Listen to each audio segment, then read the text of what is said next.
はい、セリカさんです。今回はハイグレード機動戦士ガンダムエイジモビルスーツセットを使って3種類の水星トップコートの比較実験をしていきます。クリアカラーガンプラにどのトップコートが自分好みになりそうかとか、そもそもトップコートをしていいのかなど、初心者の方に参考になるように動画を作りました。自分でやるのは怖いと思うので、この動画を参考にしていただければ幸いです。それでは作っていきましょう。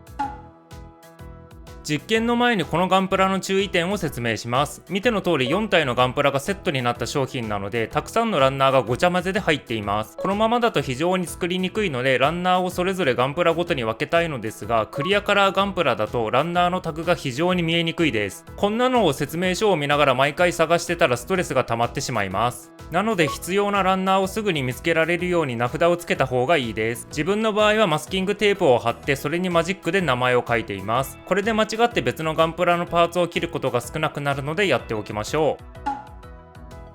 先に素組みの状態を確認しながら今回の詳しい実験内容を説明します。この商品は4体のガンプラが入っているので、トップコートなし、光沢、半光沢、艶消しの4パターンで作ります。形は違いますが色合いがすごく似ているので、それぞれを比較すればどんな見た目の違いになるのかの参考にはなります。どのガンプラに何のトップコートを吹くかは後で説明しますが、今回はこんな内容で実験していきます。トップコートは最終仕上げなので、その前に部分塗装などを済ませておきましょう。今回は一例としてエイジ FX の外装パーツを蛍光塗装した解説をします。映像では蛍光クリアで塗装していますが、塗装しているのが全然わかんないですね。この塗料はブラックライトを当てると青白く発光してくれます。ブラックライトを当てた時だけ FX バーストみたいになれば面白いなぁと考えてこの塗装をしています。こんな感じで必要な塗装やシールを先に済ませておきます。作業が全部終わったらクレオスのプレミアムトップコートで仕上げていきます。スプレー缶なので作業前に 1,2 分ぐらいしっかり缶を振って中身をかき混ぜておきましょう。上下だけでなく円を描くように回したりいろいろ振ってください。作業するときはマスクや手袋など保護具を装備して換気のいいところでやってください。パーツへの吹き方はパーツに吹きかからないところから吹き始めて、そのままパーツに吹きかけながら通過して、パーツを通過しきったところで吹くのをやめるといったやり方でやっています。吹き始めと吹き終わりは塗料の噴射が一定でなく、パーツにきれいに吹きかからない可能性があるため、最初と終わりだけパーツから外しています。ここからは各ガンプラの比較をしていきます。トップコートはエイジ1がトップコートなし、エイジ2が半光沢、エイジ3が艶消し、エイジ FX が光沢となっています。トップコートなしのエイジ1と各ガンプラを確認していきましょう。まずはエイジ1とエイジ2を全体的に比較してみます。パッと見同じように見えますが、エイジ2の方がエイジ1に比べて光沢感が少しなくなっています。光の反射を抑えつつクリアカラーの雰囲気を楽しめるような見た目となりました。近くで見るとかなり違いが分かって、白パーツは特に透明具合の違いがはっきりしています。光沢感のあるクリアパーツも綺麗ですが、あえて光沢感を消してかつクリアカラーガンプラの雰囲気を楽しみたい場合は半光沢は面白い選択肢になります。次にエイジ1とエイジ3を比較してみます。こちらは説明する必要のないぐらい一目で違いが出てますね。完全に光沢感が消えてパーツ自体もすりガラスのように曇った状態になっています。近くで見るとクリアカラーガンプラのパーツなのかわからなくなりそうな箇所もあります。一応パーツは透けているので、クリアカラーガンプラが苦手な方は透け具合を抑えつつ特別なガンプラにしたい場合には艶消してもいいです。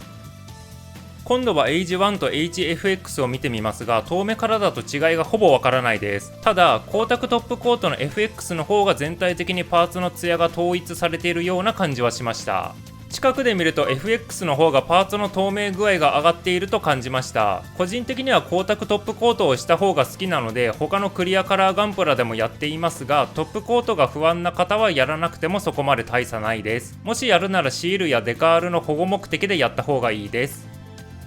最後に AGFX にブラックライトを当ててみましょう。普通の状態だと何の変化もありませんが、ブラックライトを当てると青白く発光します。本当は C ファンネルも塗装しようかと思ったのですが、 C ファンネルは最初からブラックライトで発光してくれていたし、全部同じ色だと面白くないのでそのままにしておきました。このポーズ専用の台座も付属しているので、別途アクションベースを買わなくていいです。ちなみに AG2 と AG3 にも台座が付属しているので、台座が欲しい人は AG1 の分だけ買えば大丈夫です。今回の結果から自分に合ったトップコートを選んで遊んでください。まだ俺のバトルフェーズは終了してないぜ。今回の動画の趣旨は先ほど終わったので、ここからはおまけ実験となります。水性トップコートは湿度が高い雨の日にやると曇るらしいので、実際にやってみた。この実験中は小雨だったのですが、詳しい湿度とかはわからないです。実験は透明のプラ板にそれぞれトップコートを吹きかけて外に出した状態で1日乾燥させました。やってることは単純なんで結果を見てみましょう。左から光沢半光沢艶消しの順番です。表面に細かいホコリがついていますが、それは気にしないでください。トップコート自体は何の問題もなく、それぞれ特徴通りの見た目となっています。小雨の時にやったので、大雨の時にやればまた違う結果になったかもしれません。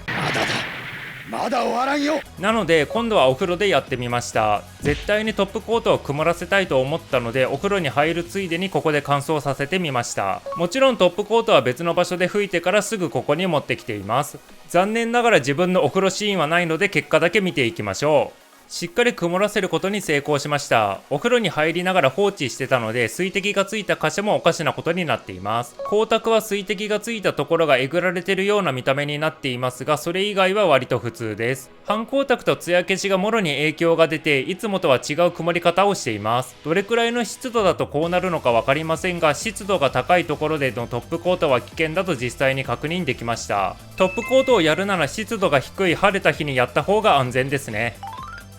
ここまで見てくれてありがとうございました。最後になりますが、この商品のガンプラは関節が共通なので、映像のように気軽にミキシングが楽しめます。そういうのが好きな方にもおすすめです。このチャンネルではクリアカラーガンプラをメインにいろいろな実験をしながら動画を投稿しています。チャンネル登録前に他の動画を見ていただけるとプラモ作りの幅が広がります。それでは次の動画でまたお会いしましょう。